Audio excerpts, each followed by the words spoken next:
आपकी जटा को सुलझाने आया हूँ। महात्मा जी ने कहा नहीं सुलझाना है हमसे, जाओ नहीं सुलझवाना है। अरे महाराज क्या गलती हुई मुझसे? 7 दिन हो गए आपने जल नहीं पिया है, बताओ तो सही। महात्मा के नेत्रों से जल बरसने लगा। तुम बांके बिहारी कैसे हो सकते हो? तुम यशोदा नंदन कैसे हो सकते हो? मेरा बांके बिहारी नंद नंदन यशोदा नंदन राधिका के बिना तो रहता ही नहीं, तो अकेले आ गए। भगवान जान गए कि हमारी ऐलादनी शक्ति किशोरी जी का दर्शन करना चाहते हैं। महात्मा जी तो भगवान के शरीर से ही किशोरी जी प्रकट हो गई है, क्योंकि राधा ही कृष्ण है और कृष्ण ही राधा है। जैसे शरीर से शरीर की परछाई अलग नहीं हो सकती है, जल से जल की शीतलता अलग नहीं हो सकती है, उसी प्रकार भगवान से भगवान की ऐलादनी शक्ति कभी अलग नहीं हो सकती है। आज किशोरी जी प्रकट हुई और प्रकट होकर के ममता जागी किशोरी जी की। तो जटा सुलझाने की तो बात बाद में, पहले सोने के थाल में सुंदर जल लेकर के पहुंची, गड़ुआ में जल पिलाया, भोजन कराया महात्मा को, क्योंकि माँ है और माँ सबसे पहले बच्चे के भोजन का ध्यान करती है। भोजन कराया, जलपान कराया। अब कराने के बाद में आज किशोरी जी ने कहा महात्मा जी अब जटा को सुलझा दो। किशोर जी ने महात्मा जी से कहा महात्मा जटा को सुलझा दो।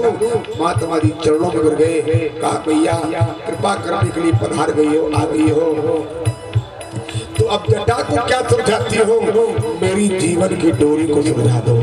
मेरी जीवन की डोरी जन्म जन्मांतर से संसार में फंसी है, इस संसार में फंसी हुई डोरी को सुलझा करके अपने चरणों में लगा लो किशोरी जी, और अपनी अनपायणी भक्ति प्रदान की किशोरी जी ने, और निरंतर भगवान का सानिध्य प्राप्त होने लगा। ये है इनकी कृपा। अगर माता की कृपा हो जाए तो पिता बहुत जल्दी कृपा करते हैं। इसलिए चाहे संसारिक दृष्टिकोण से ले तो जब कहते हैं माता पिता, तो माँ का स्थान पहले, पिता बाद में आता है। पिता माता कोई नहीं कहता, माता पिता कहते हैं। ऐसी सीताराम, ऐसी राधे श्याम, ऐसी गौरी शंकर, यानी माँ की शक्ति के द्वारा परमात्मा की सत्ता है। प्रकृति और पुरुष, माया और ब्रह्म, शिव और शक्ति।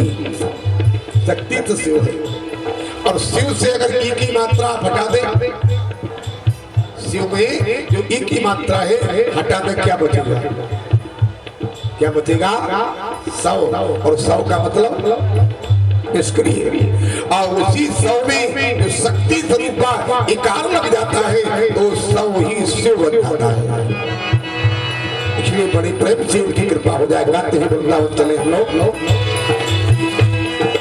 जपेगा राधे राधे, जपेगा राधे राधे, जपेगा राधे राधे, जपेगा राधे राधे,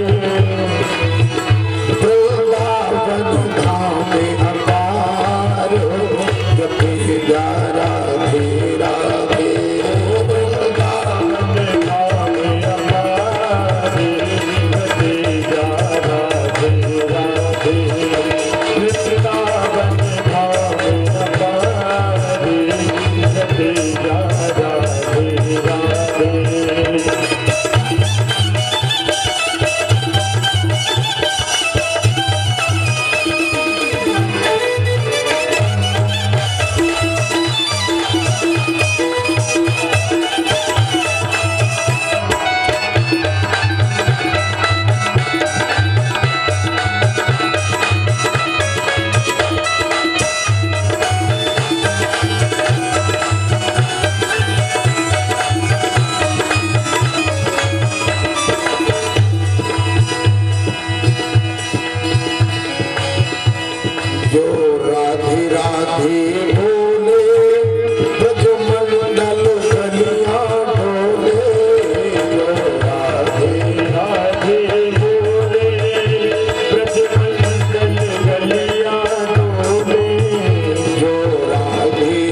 बिचारा रोता, यदि राधा नाम न होता रसराज बेचारा रोता।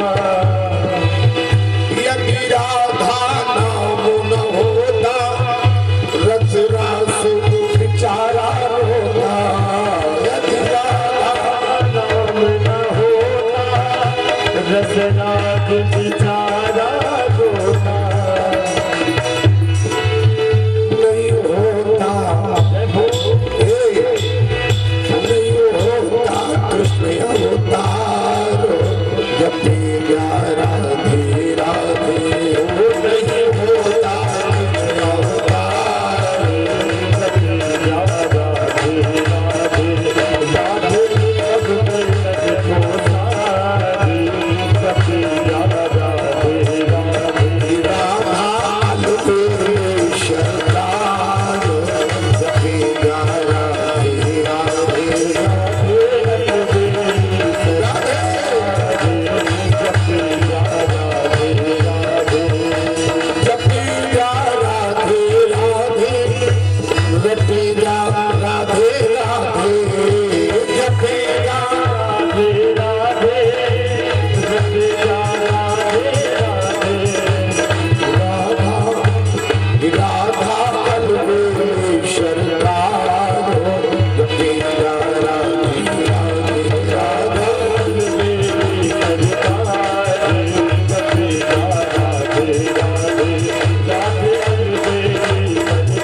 भक्तवत्सल भगवान की आज बाबा नंदो ग्वाल बालों के साथ में दोनों बालकों को लेकर के गोकुल से वृंदावन पहुंच गए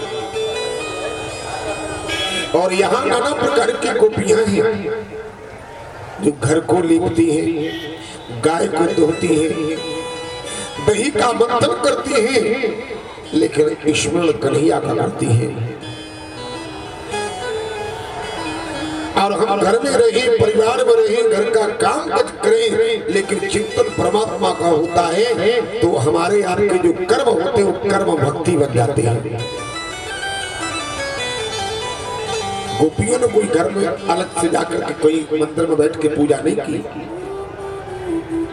अलग से जाकर के कहीं कोई उन्होंने साधना जाकर के माला नहीं जपी, करती क्या है। और हमारे आपके बहुत मतलब की चीज है ये, गोपियां भक्ति मार्ग की आचार्य है। या तो हने अवहनने मथनोपले पे प्रंखे कनारो रुदितो क्षण मार्गनादो गायन्ति चेन मनुरक्तो धियो अस्तु कंठयो धन्यास